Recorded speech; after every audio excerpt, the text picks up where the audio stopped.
Iran নামটা শুনলে এখন সবাই একটু থেমে যায়। আগে এই দেশটা ছিল তেল বিক্রির জন্য বিখ্যাত, কিন্তু এখন তাদের নাম আসে একেবারে সামরিক খবরের শিরোনামে। কারণ ইরান এখন খুব দ্রুত নিজের সেনাবাহিনীকে আধুনিক করে তুলছে।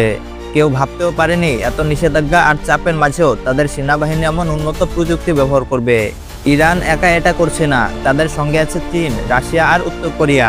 এই তিন দেশ ইরানকে দিচ্ছে এমন সব আধুনিক অস্ত্র ও প্রযুক্তি যা আগে কেবল বাঘা বাঘা দেশের কাছেই ছিল।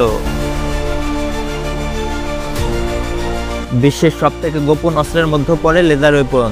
চীনের তৈরি লেজার ওয়েপন এমন একটা সিস্টেম যা বন্দুক বা রকেটের মতো শব্দ করে না, বরং একেবারে নীরবে শত্রুর ড্রোন বা সেন্সরকে পুড়িয়ে দিতে পারে। এই লেজার ওয়েপন ব্যবহার করে ছোট বড় যে কোনো ধরনের ড্রোন আকাশ থেকে নামিয়ে ফেলা যায়। চীনের ভাষ্যমতে এই লেজার এতটাই শক্তিশালী যে যে কোনো ধরনের ফাইটার জেটকেও মাটিতে নামিয়ে আনতে পারে। এতে কোনো শব্দ হয় না, কোনো ধোঁয়া দেখা যায় না, শুধু ড্রোনটা হঠাৎ আকাশ থেকে নিচে পড়ে যায়। ইরানের অফিসিয়াল মিলিটারি সংবাদ মাধ্যম থেকে জানানো হয়েছে, চীনের এই লেজার ওয়েপন ইতিমধ্যে ইরান প্রাথমিকভাবে ব্যবহার শুরু করে দিয়েছে।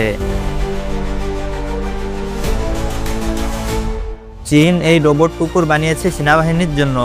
এগুলোর মাথায় বা পিঠে ক্যামেরা, সেন্সর, এমনকি ছোট ছোট অস্ত্র বসানো যায়। 2023 সালে চীনের সেনা মহড়ায় প্রথম এই কুকুরগুলোকে দেখা গিয়েছিল। এই রোবট কুকুরগুলো সামনের দিকে দৌড়ে যাচ্ছে, পেছনে সেনারা এগোচ্ছে। তখন থেকেই ইরানও এই প্রযুক্তি নিতে আগ্রহী হয়। সম্প্রতি বেশ কয়েকটা চুক্তির পর ইরানে মিলিটারি রোবট কুকুর হাতে পেয়েছে। ইরান এখন পরীক্ষামূলকভাবে কিছু রোবট ডগ ব্যবহার করছে তাদের সীমান্তে। এগুলো পাহাড়ি জায়গায় বা মরুভূমিতে গিয়ে নজরদারি করে, বিপজ্জনক জায়গায় ঢুকে ভিডিও পাঠায়। রাশিয়ার একটা বিখ্যাত বিমান আছে D-222।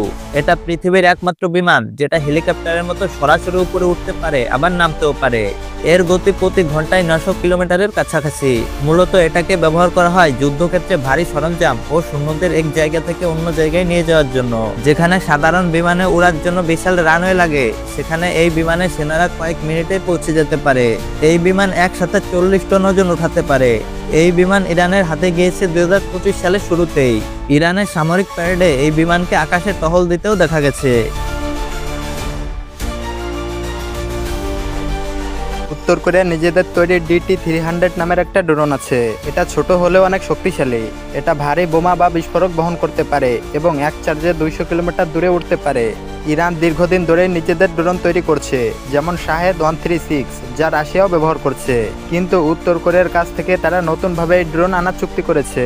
এই ড্রোন ইরানের হাতে আসলে যুদ্ধের পুরো খেলাটাই পাল্টে যাবে। রাশিয়ার তৈরি K-52 এলিগেটর পৃথিবীর সবথেকে শক্তিশালী অ্যাটাক হেলিকপ্টার। এতে 2 জন পাইলট থাকে আর এতে missile, machine gun, radar, jamming sensor সবকিছু লাগানো থাকে। এই হেলিকপ্টার 360 কিলোমিটার গতিতে উঠতে পারে। এই হেলিকপ্টারে 6টি পাখা রয়েছে।